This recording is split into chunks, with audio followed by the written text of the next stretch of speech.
Good afternoon, PE 101 strength and conditioning students. You have now survived weeks 1 and 2 of the quarter. Week 1 was pretty bare bones. We had a simple workout when you're learning the warm-up, the hip flow. Week 2 kind of went a little bit higher. So I know that you have done your testing now, or at this time, actually, I'm filming this midweek, so many of you have not done it, and that's A-okay. For those of you that you have and submitted, awesome job. We're going to be using that as a baseline for the quarter.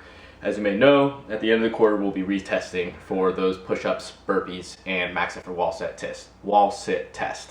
That being said, today is going to be a lot more lecture heavy. We're going to combine 2 lectures according to the American College of Sports Medicine, ACSM for short. The first one is going to be on the basis of exercise guidelines, as they use physical activity and exercise interchangeably. But for the purpose of our class, we're going to be talking about exercise. So if I use physical activity, don't be alarmed. We still like our definitions of physical activity of any type of activity that burns energy and calories, and then exercise is on the flip side of that. It has intention behind it, and we're doing it for a specific reason. So that being said, adults should aim for at least 150 minutes of moderate aerobic activity per week. That can be, you can divide that however much you'd like, so that can be 5 days a week of 30 minutes. And we can define the moderate activity as 50 to 70% about of maximal heart rate. And we'll talk about the formula for that in just a moment. If you don't have 150 minutes for moderate activity, they just released in 2018 kind of an updated version. It used to be 60 minutes of vigorous activity per week. They now upped it to 75. What is max heart rate? The way we can calculate this for estimates is pretty simple. You can use the formula 220 minus your age. So me, for example, I'm 25 years old, so 220 minus 25 would be 195. So that would be my max estimated beats per minute, 195 beats per minute. Let's say I did a set of sprints. Just try to sprint it as hard as I can. And I'm at 180 beats per minute at the end. You can take your heart rate.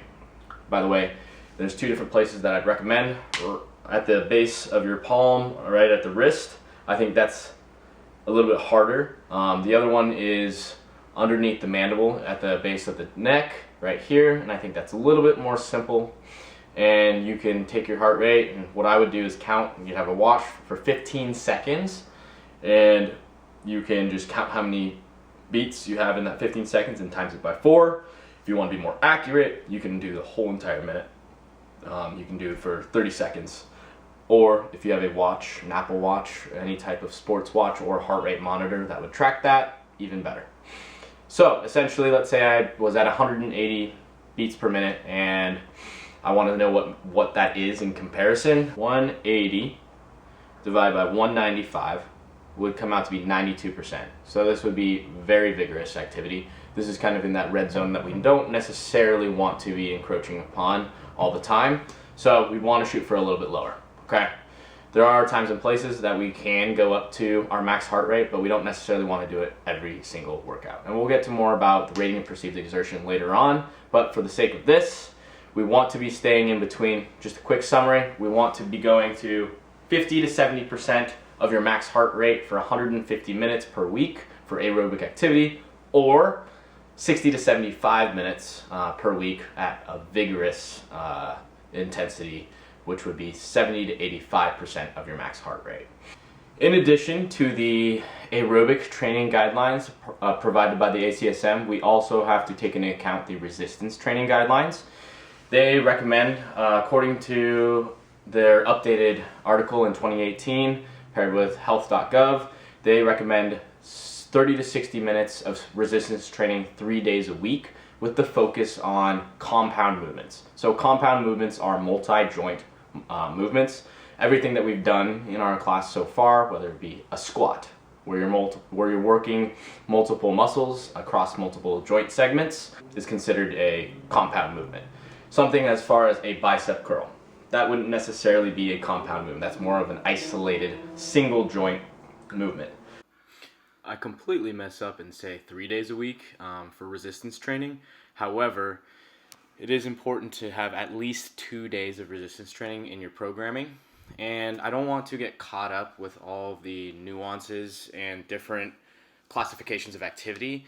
And it's important to keep a track of this objective data.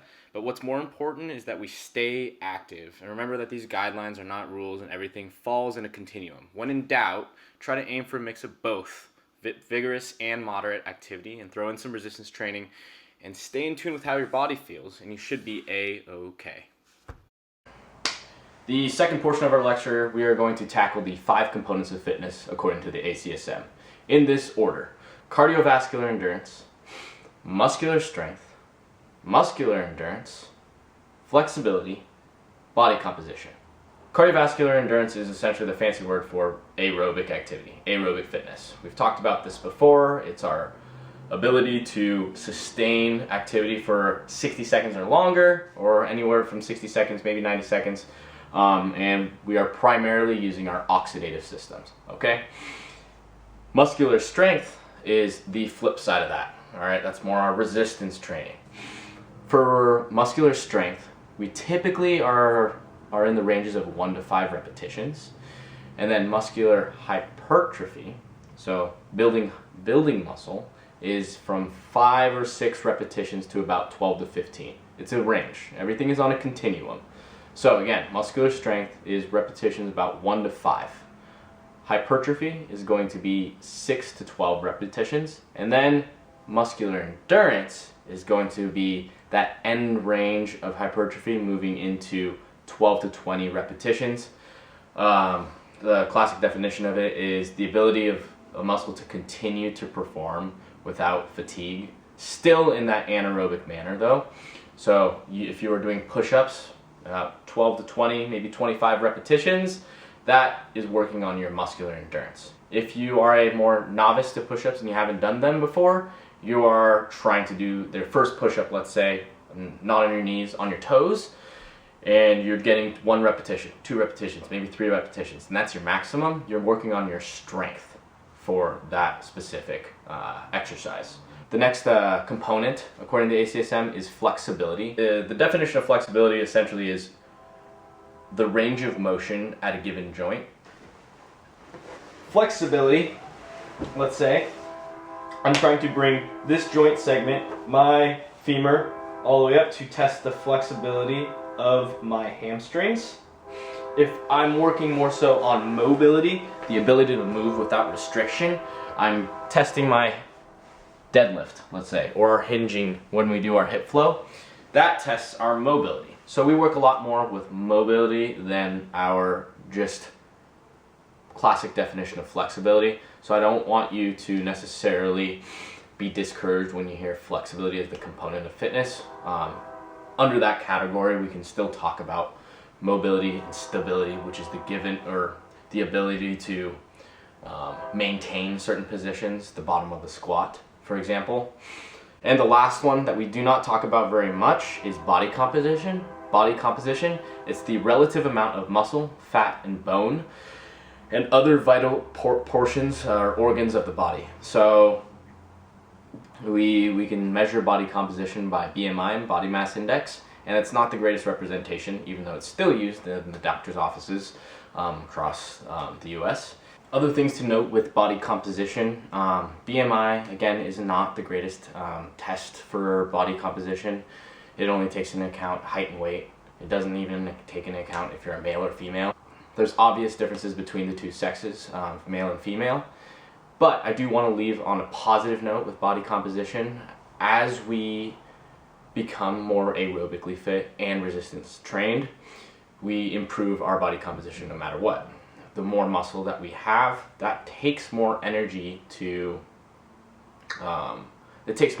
conserve and maintain that muscle than it does fat. So a pound of muscle burns more calories than a pound of fat. So you're able to build your body composition and reform your body composition in ways that you may not even recognize day one, but if you continue with it and keep those habits going, it will improve your body composition. I do want to also touch on the fact that if you are trying to lose weight, losing weight is something that happens globally and universally. You cannot spot check. So that being said, let's say I've been drinking beers during this quarantine era and I want to lose some body fat in my belly. Sure, you can do abs all day and train your core and do sit-ups, planks, any type of core exercises, and you can build muscle there. However, the more you're doing that, does not dictate that's where your fat is going to be lost from. Certain people lose fat in different places, so you cannot spot check where you're going to be losing weight or necessarily gaining weight. Let's do a quick review here. So the two big topics we touched upon today are the ACSM guidelines for activity. They recommend for aerobic training 150 minutes divvied up throughout the days at a moderate intensity, meaning 50 to 75%, or about 75 minutes of vigorous intensity work at 70 to 85% of your max heart rate.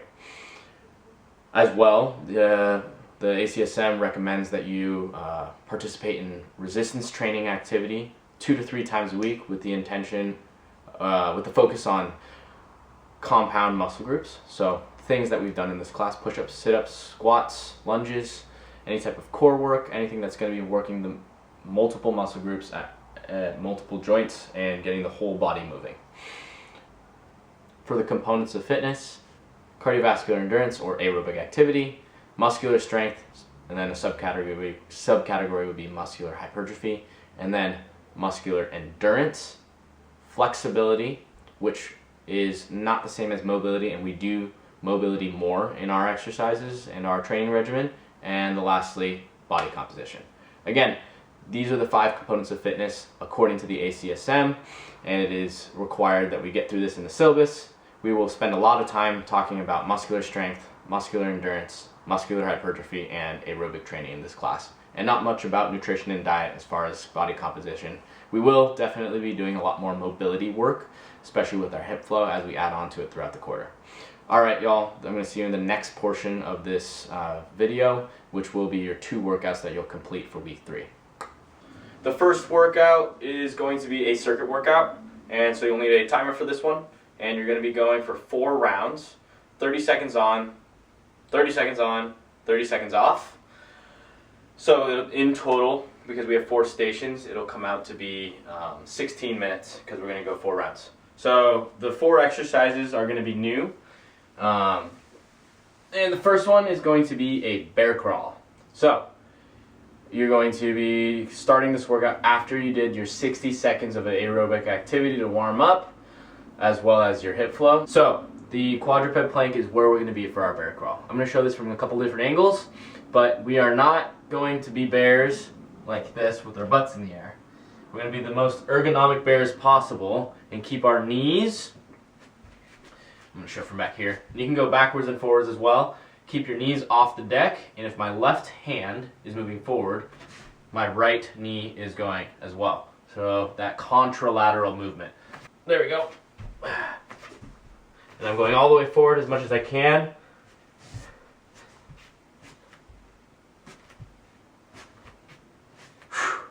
So that's your bear crawl, okay? Trying to move on train tracks to make it a little easier, and I would definitely do this without shoes, but if you have a mat, go for it. If you're doing this on hardwood floor, definitely take your socks off so you can kind of grip into the ground. Carpet might feel a little bit easier on the joints, but you'll be bear crawling. I'll show from this side too. You can do lateral bear crawls. I'm imagining I could put a cup of coffee on my back and hold on to it the whole time. This is going to tax the shoulders as well as the core and maintain that hip stability the whole time. Don't want any wiggle wobbles. Then you move into your superhero hold. For a superhero, the key components is that you're squeezing your glutes as hard as possible. And the second portion is that you're getting long towards opposite walls, okay? Not tall towards the ceilings. We don't want to extend our back too much. So with our superhero, I'm squeezing my glutes, I'm bringing my heels together to turn on the groin muscles, the adductors, And then bring my hands forward if possible, and keeping them off the deck. The longer the levers, the harder it'll be. If it's getting really hard, just hang out here for the remainder of that 30 seconds. I'm trying to retract my shoulder blades and put my shoulder blades in my back pocket, but also be able to bring my arms out. It's going to be difficult. You're going to think about bringing your belly button into the back of your spine and then pulsing when you're breathing into your mat. So breathing the whole time. Once you're done with that one, you'll move into your mountain climbers.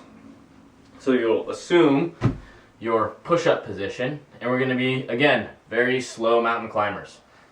I'm bringing my knee to my elbow. I'm working ipsilaterally right now, same side.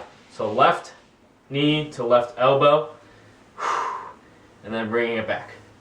This is going to tax our core and our obliques, as well as our shoulders and triceps in a static manner, meaning I'm just holding that position.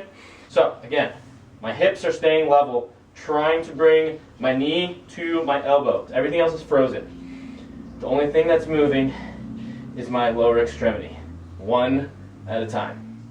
You're gonna do that for 30 seconds, rest, and then you'll be doing your only standing exercise, which is a reverse lunge. So I'm gonna put my left foot forward at the top portion of my mat. Hopefully you can see that. And then my right foot is going to drop back just like the train track lunges. And I'm going to go far back. And my knee is staying stacked over midfoot to heel. Okay?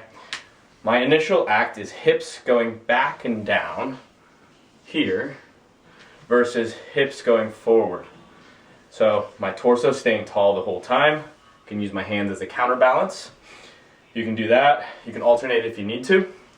And just go like this. This is going to work the glutes a little bit more. Puts a little bit less stress through the knees instead of doing front lunges. Again, torso stays tall the whole time. And the initial cue is hips going back, core on. Okay, that's your reverse lunge. After your 30 seconds there, you rest for the remainder of the time, then you restart. At the end of your fourth round, right after you finish, so it'll be actually 15 minutes and 30 seconds, you'll take your heart rate. And rest. So that was 15 seconds right there. So 30 times 4 is 120. Percentage-wise, 120 out of 195 is about 61%. So that's that's moderate for me. If you are at that 70 to 85%, this would be considered a little bit more vigorous activity. This type of workout is definitely more resistance training based. Yes, you're doing some circuits, so a little bit higher intensity work and then rest. And you're doing a little bit more muscular endurance work, especially with those superhero holds. You're just holding that position. It really depends on where you are with your fitness level. Again, everything is on a continuum and a spectrum. So to put everything in just one black and white category would be doing fitness a disservice because everybody's at their own capacity.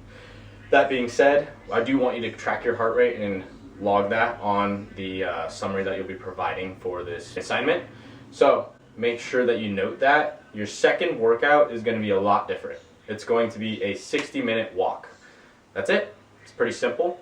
If you do not have a smartphone, an iPhone, an Android phone that keeps track of the mileage or the steps that you take, if you don't have a smartphone, use Google Maps. Use MapQuest, something that will give you some objective data. There will hopefully be a couple nice days next week where you can go outside and walk. If you do not feel comfortable going on a walk, please let me know.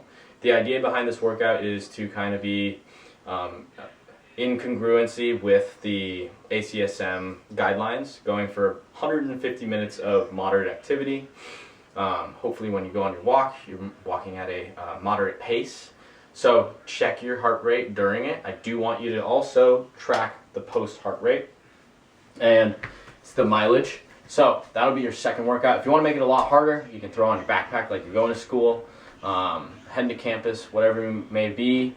I want you to feel comfortable doing this though. I don't necessarily want you to go on the Fairhaven Trail where there's lots of runners and lots of walkers right now, because that would not be within the policies that we're providing. So we're still saying stay home, stay safe. If you feel comfortable enough to go on a walk, I hope you can. go hop in the Arboretum and make sure you stay 6 feet away from people, and you should be just fine. Track your mileage, track your heart rate, track your steps, and get back to me on that one. All right, good job, y'all, and I'll see you next week.